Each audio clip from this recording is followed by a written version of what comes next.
ये आपने ख़त लिखा है सदर और पीएम को इमरान खान साहब के हवाले से, दस्तयाब क़यादत के मशवरे से लिखा है या ख़ुद से लिखा है? क्योंकि जो पीटीआई की मौजूदा क़यादत उन्हें एनओसी नहीं मिला तो उन्होंने जलसा मनसूख कर दिया। देखिए, मैं एक बात बताऊं आपको जामी साहब, ये जो कि मैं खान साहब से मिलने जाता रहता हूं, बुशरा बीबी साहब से भी मेरी मुलाकातें रही हैं। ये मैंने वहाँ हालात सारे देखे जो कि मैं हमारी एक एनजीओ है जुडिशियल एक्टिविज्म पैनल, उसके पास ये सारी चीजें मौजूद थी।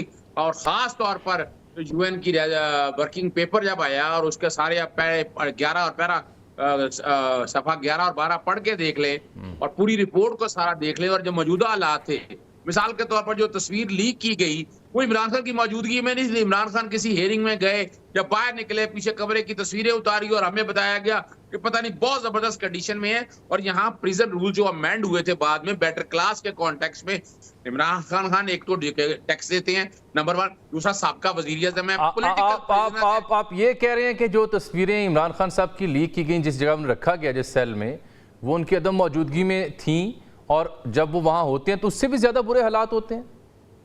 बिल्कुल ऐसा ही है। वो तो सिर्फ आप हमें मुतमईन करने के लिए या सुप्रीम कोर्ट मुतमईन करने के लिए एक तस्वीरें बता दी। मुझे ये बता दें कि वो तकरीबन 1 साल रहे हैं, ये एक दिन की तस्वीर से हम ये साबित कर लेंगे ये सारा था अड्याला जेल में क्या हुआ।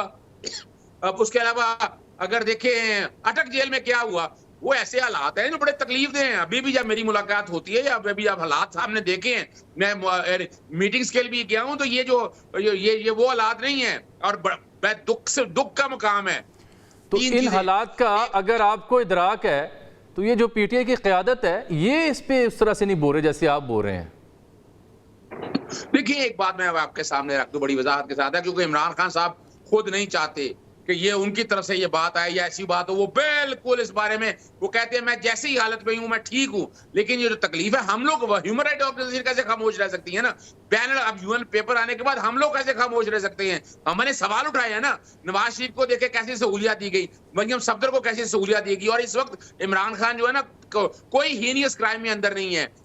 जो साइबर वाला केस है वो खत्म हो चुका है, बाकी केसेस सब में तकरीबन सस्पेंशन हो चुकी है। एक केस है इद्दत काला, वो फैमिली का केस है और उसमें भी आप ऐसी सहूलियत देंगे आपको वजीर। और मैं चूंकि ये सारे मामला इसलिए जानता हूं कि मैं जेल में खुद 26 दिन रहा हूं। अच्छा, ये पीटीआई के ही साबिक रहनुमा या मौजूदा रहनुमा फवाद चौधरी साहब तो कहते हैं जो मौजूदा क़यादत है ये यानी लीगल फ्रंट पे उस तरह से नहीं खेल पा रही, प्ले नहीं कर पा रही जैसे करना चाहिए।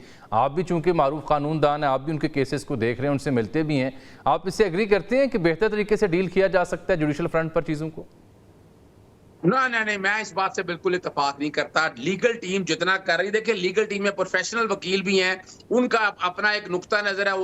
वो देखिए, एक बात पे तो यानी मैं समझता हूं कि चीफ जस्टिस काजी फाइल साहब के ऊपर एतराज तो करना बनता है उनके बेंच के हवाले से। और ये इमरान खान साहब ने मेरे सामने बड़ी दफा कहा, मैं भी मेरा नुक्ता नजर इसमें वाज़ेह है।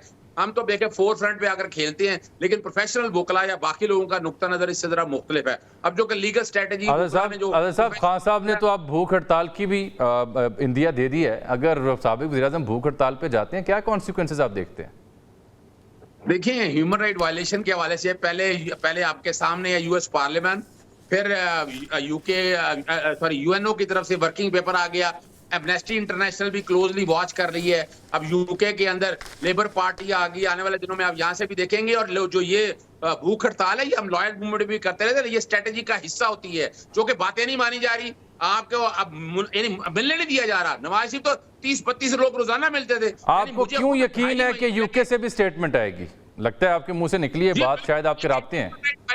कोई चुप नहीं रहेगा, ये याद रखिएगा। इन्हें समझ नहीं आ, मुझे ये बताए ना, अब पैमरा की तरफ से पाबंदी आई साफियों के ऊपर, फिर हमने देखा कि पंजाब डेफेमेशन एक्ट आ गया। अगर देखा जाए तो बुनियादी हकूक की वायलेशन इस मुल्क में जितनी हो रही है ना, तो ये स्ट्रेटेजी का हिस्सा है। लॉयल मूवमेंट है, भूख हड़ताल करते रहे। और याद रखिएगा, जिस दिन इमरान खान भूख हड़ताल होगी तो पूरी दुनिया में वर्ल्ड रिकॉर्ड होगा, और Guinness book of world record में ये लिखा जाएगा कि एक ही वक्त में लाखों अफराद ने पाकिस्तान के अंदर भूख हड़ताल की। ये सोचना चाहिए। आप भी करेंगे उनके साथ?